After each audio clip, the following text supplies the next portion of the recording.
community, unlike the 844 system where the community was not engaged, especially when they are doing practicals.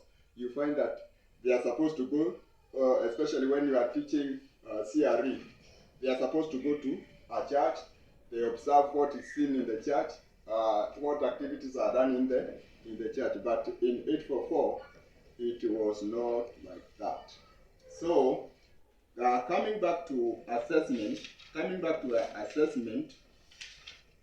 we said that assessment is the process of gathering information, gathering what the learners have learned, and recording. So you see that in CBC, there is a lot of recording on the part of the teacher, because those tools that are supposed to be used, it is the work of the teacher who is supposed to use those tools to record the learner's learning progress.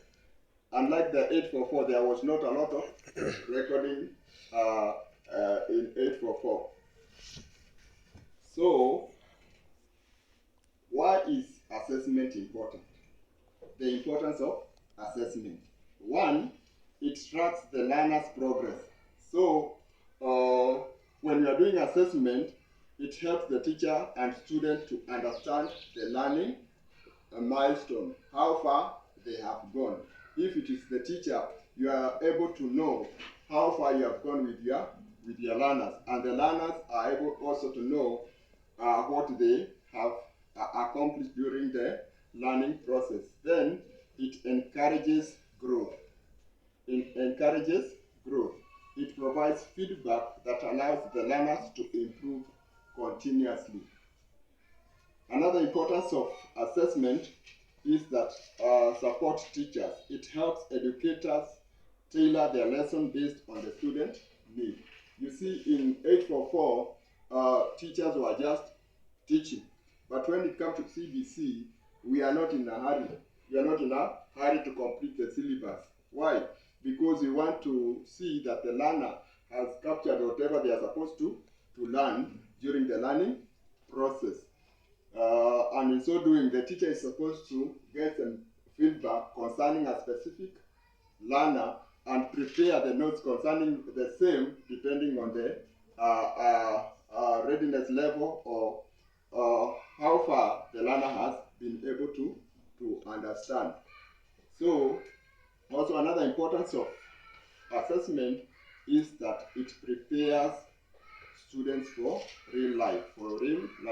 It focuses on practical skills and not memorization. You see, because earlier, learners were supposed to memorize the content, but here there is some practicals that the learners are supposed to do. The learners are supposed to do. It also builds confidence. How do they build confidence? When learners are doing some presentation, one, we are training them concerning communication. So when the learner is doing a presentation concerning a particular topic, they are able to build confidence and also collaboration, the aspect of working together with others. So that is very important when we are dealing with assessment. And when is assessment used? We are supposed to understand that assessment is supposed to be used in 3 levels. Number 1, before learning, or we call it pre-assessment. Pre-assessment or diagnostic assessment. This is done to evaluate the readiness level of the learner. How ready are the learners? For instance, if you are introducing a particular topic, say parts of a plant, and you want to know how far the learners are, you can ask them, what do you understand by the part of a plant? So you'll be able to know whether the learners have an idea concerning parts of the plant or they don't have. So in so doing, you'll be able to know where to start. The other thing is assessment is done during the learning. we call it formative assessment. During the learning process, after you have taught for some minutes, you are supposed to pause, then you ask some questions concerning what you are teaching. For instance, you are teaching parts of the body and you have explained to them, you have explained for about 5 or 10 minutes, then you pause and ask them some questions. What have we learned concerning parts of the body? In so doing, you'll be able to know whether the learners are capturing what you are teaching or they are not capturing. So if you observe that they are not capturing what you are teaching, you are supposed to evaluate yourself. Maybe you change your speed because you might be speaking very fast that the learners are not understanding. Secondly, you might be using a language, a higher language that they are not understanding. So after asking that, you'll be able to know that already they have understood, so I need to continue. But if they have not, you check if it's a class of 20 and over 10, they don't understand what you are speaking about. So that shows that they did not capture what you are teaching. So what are you supposed to do? You're supposed to change your format of teaching or the mode of teaching or the materials that you are using, and also the language, so that they can be able to understand. So in CBC, you're supposed to come at the level of the learners. You're supposed to come at their level. You're not supposed to be ahead of them. You're supposed to come at their level, because you are moving together. You are moving together. Unlike the 844 system, where the teachers were just continuing, but in CBC, we move progressively and continuously together. Then, assessment is also done after the learning. After the learning, that is what we call the summative assessment. That is what we call the summative assessment. And when that is supposed to be done during that particular lesson. During that particular lesson. So if you are teaching a particular topic, those stages are supposed to occur. First, you have entered the class, you pre-assess to determine the readiness level of the learner. Then, after you have taught, you ask some questions to see whether you are moving together with the learner. And after is to know, to get the evidence of whether the learners have captured what you have been teaching. And summative assessment is mostly done when you ask oral questions or written questions, like continuous assessment test. Because after every lesson or every lesson, you are supposed to ask some question depending on what you are teaching. That one will help you to know whether the learners have understood what you have been teaching them. You get the evidence that out of 20, the learners can be able to get 15 out of, most learners can be able to get 15 out of 20. But if you get less than, you say you have a class of 20, and you get that around 5 or 8 are the ones who are getting more than 15 or above 10, you're supposed to make arrangement for repeating that topic. You make arrangement of repeating that topic so that the other learners can be able to capture. So that the learners can be able to capture. Also, assessment is used throughout the learning. Throughout the learning. And we say that in the CBC, learning is continuous. We call it authentic assessment to assess the real world applications of skills. Here we are assessing whether what you have taught them, they can be able to practice that in the real life. Yeah. I was listening in the morning another program, and one of the people who were contributing was saying that they had somebody, a friend, they were discussing how Pythagoras theory is helping them in life. And some of them were saying it is not helping them. How calculus is not helping them in chemistry, atomic, whatever.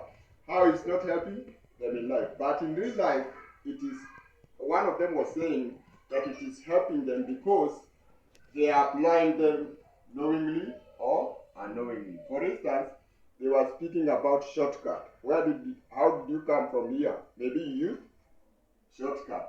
Hiyo akasema Pythagoras theory walifanya nini? Alitumia hapo. So in real life, you see, I usually say that in education, what we get, the information that we get, we are supposed to use it in other areas to progress us in life. And one of the challenges that we are seeing in 844 is that a lot of learners, they had a lot of information, but when it comes to applying that information in the real life, it becomes very challenging. And employers have challenges in employing those people from the older system. Why? Because they have the knowledge, but when it comes to application of that knowledge and the skills in real life, it is not possible. So 844 is something that is supposed to be continuous, and you're supposed to apply it in real life world. So, and we say that CPC is something that is supposed to be continuous. We also have another form of assessment, which is peer and self-assessment. Peer and self-assessment. That one we are going to discuss later when we are going to